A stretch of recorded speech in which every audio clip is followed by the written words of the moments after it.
নমস্কার বন্ধুরা, কেমন আছো? সবাইকে জানাই হ্যাপি দুর্গা পূজার প্রীতি ও ভালোবাসা।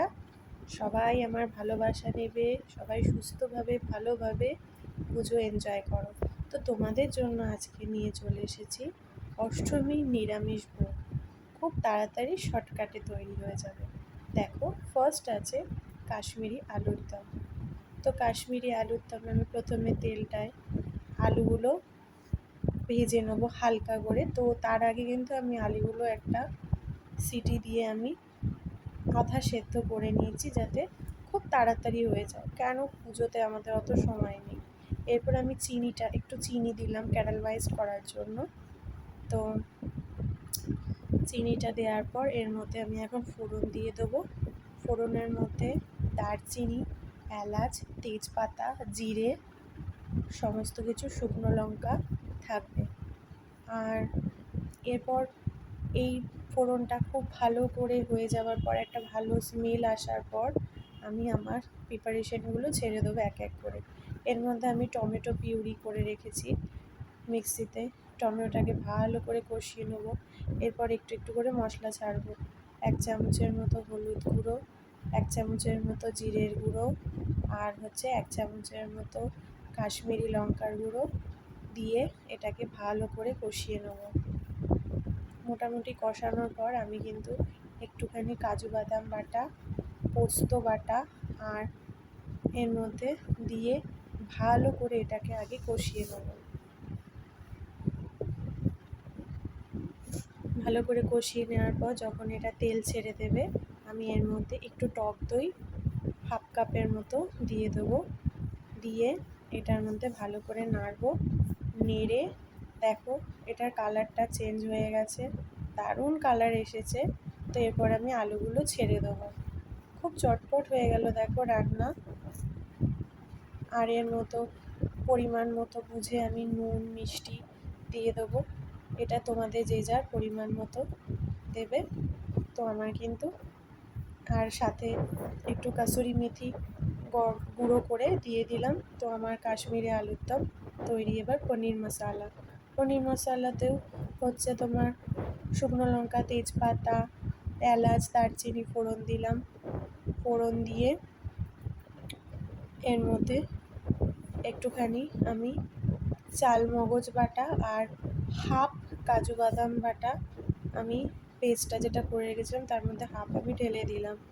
ঢেলে দিয়ে এর মধ্যে যেরকম নুন, হলুদ, লঙ্কার গুঁড়ো, জিরের গুঁড়ো সমস্ত কিছু আমি দিয়ে ভালো করে মশলাটাকে কিন্তু কষালাম। আর একটু কালারের জন্য আমি কাশ্মীরি লঙ্কার গুঁড়োটা দিয়ে দিলাম। ভালো করে কষিয়ে দিলাম। এরপর এটাকে কিন্তু একটু ভালো করে কষাতে হবে আর সমানে নাড়তে হবে, নাহলে কিন্তু নিচে লেগে যাবে। তো আমি দেখতে পাচ্ছ আস্তে আস্তে একটার পর একটা সব দিলাম। দেওয়ার পর এটা দেখো এখন হয়ে গেছে, মশলাটা কষে গেছে, তেলটাও ছেড়ে দিয়েছে। তো এরপরে আমি কিন্তু এর মধ্যে যে একটুখানি মানে কাজু বাদাম বাটার যে জলটা ছিল ওটা দিয়ে দিলাম, আর তার সাথে আমি দুধও দিয়ে দিয়েছি, ঠিক আছে, 1 বাটির মতো। তো এরপর আমি পনির গুঁড়ো ছেড়ে দিলাম। পনির গুঁড়ো ছেড়ে দেওয়ার পর আলতো হাতে নাড়বে, ভালো করে নেড়ে এরপর আমি একটু গরম মশলা দিয়ে দিলাম। আর প্রয়োজন মতো নুন মিষ্টি দেখে তোমরা দিয়ে দেবে।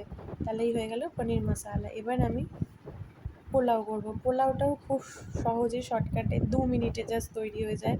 তো এর মধ্যেই আমি কিন্তু গোবিন্দভোগ চাল, তেজপাতা, এলাচ, দারচিনি, কাজু বাদাম, কিশমিশ সব এর মধ্যে দেওয়া ছিল। আর একটু ঘি ঢেলে দিলাম। এখানে 2 কাপ মতো চিনি ছিল, দিয়ে দিলাম। নুন দিয়ে দিলাম। কাজু বাদাম, কিশমিশ সব ঢেলে দিলাম। আর একটুখানি সামান্য পরিমাণে হলুদ গুঁড়ো দিয়ে দিলাম 1 চামচের মতো। দিয়ে এটাকে কিন্তু এখন ভালো করে মিক্সড করব। খুব ভালো করে মিশিয়ে নেবে। দেখো মেশালেই বুঝতে পারবে যে এটা মেশানো হয়ে গেছে, যখন কালারটাই চেঞ্জ হয়ে যাবে। দেখো আমার কিন্তু দেখতে পাচ্ছ ভালো করে মেশানো হয়ে গেছে। এবার আমি যতটা পরিমাণ চাল নিয়েছিলাম তার দ্বিগুণ জল দিলাম। এই বাটি মেপে আমি 1/2 বাটি চাল নিয়েছিলাম, তো এই মাটি মেপে আমি 2 বাটি জল দিলাম। হয়ে গেল আমার মিষ্টি পোলাও। দেখো জাস্ট প্রেশারের সিটি আসার আগেই আমি কিন্তু এটা নামিয়ে দিয়েছি। এবার আসছে চাটনি, ড্রাই ফ্রুটসের চাটনি। কিছুই না, আমি সর্ষে ফোড়ন, শুকনো লঙ্কা দিয়ে ফোড়ন দিয়েছি। তার মধ্যে টমেটো, কাজু বাদাম, কিশমিশ, খেজুর সমস্ত কিছু নেড়ে চেড়ে নুন হলুদ দিয়ে কষিয়ে ভালো করে একটু মজে আসার পর আমি এর মধ্যে একটু সামান্য পরিমাণ জল দিয়েছি। কেউ দেয় কেউ দেয় না, একটু মুছতে তাড়াতাড়ি সময় হয়ে যাবে। তো হয়ে যাওয়ার পর আমি এখানে 1 কাপ মতো চিনি দিয়ে দিলাম। এখানে সব কিছু মিষ্টি আছে বলে তোমার কাজু বাদাম, কিশমিশ, খেজুর সবই তো মিষ্টি জিনিস, তাই জন্য 1 কাপ যত চিনি দিয়ে দিলেই হয়ে গেল। দেখো আর একটু নাড়বো চাড়বো, আমার কিন্তু চাটনি তৈরি। দেখেছো চাটনির কালারটা কেমন হয়েছে? দারুণ হয়েছে, কিন্তু খেতেও খুব সুন্দর হয়েছিল। তো কালারটা দেখো, আমার কিন্তু চাটনিও রেডি হয়ে এসেছে। তো আমার তৈরি হয়ে গেল ড্রাই ফ্রুটসের চাটনি। এরপর আমি ভাজাগুলো করব। এখানে গরম গরম লুচি ভেজে নিলাম। তোমরা জানোই লুচি ভাজতে, ওই জন্য আর মাখাটা দেখালাম না। আর এরপর আমি এখানে বেগুনির ব্যাটার তৈরি করলাম। বেসন, একটু হলুদ গুঁড়ো, একটু লঙ্কার গুঁড়ো, একটু জিরের গুঁড়ো, একটু নুন, একটু কালো জিরে, একটু মিষ্টি দিয়ে একটু সামান্য জল দিয়ে আস্তে আস্তে করে ব্যাটারটাকে ফেটিয়ে নিলাম। অল্প অল্প করে জল দিয়েছি, একবারে দিইনি।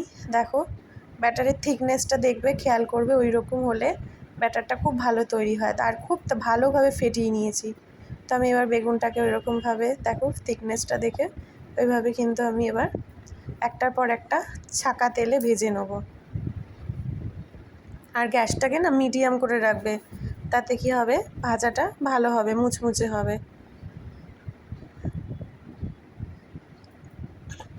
তো দেখো আমার কিন্তু ভাজা হয়ে এসেছে প্রায়।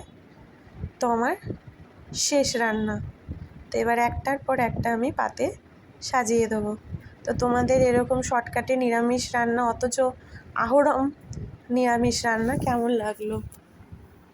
দেখো শর্টকাটে করলাম, কিন্তু একদম বাঙালির ভুরিভোজের মতো কিন্তু রান্না হয়েছে। আর খেতেও খুব স্বাদ লেগেছে। আর 1-1.5 ঘন্টার মধ্যে পুরো রান্না শেষ।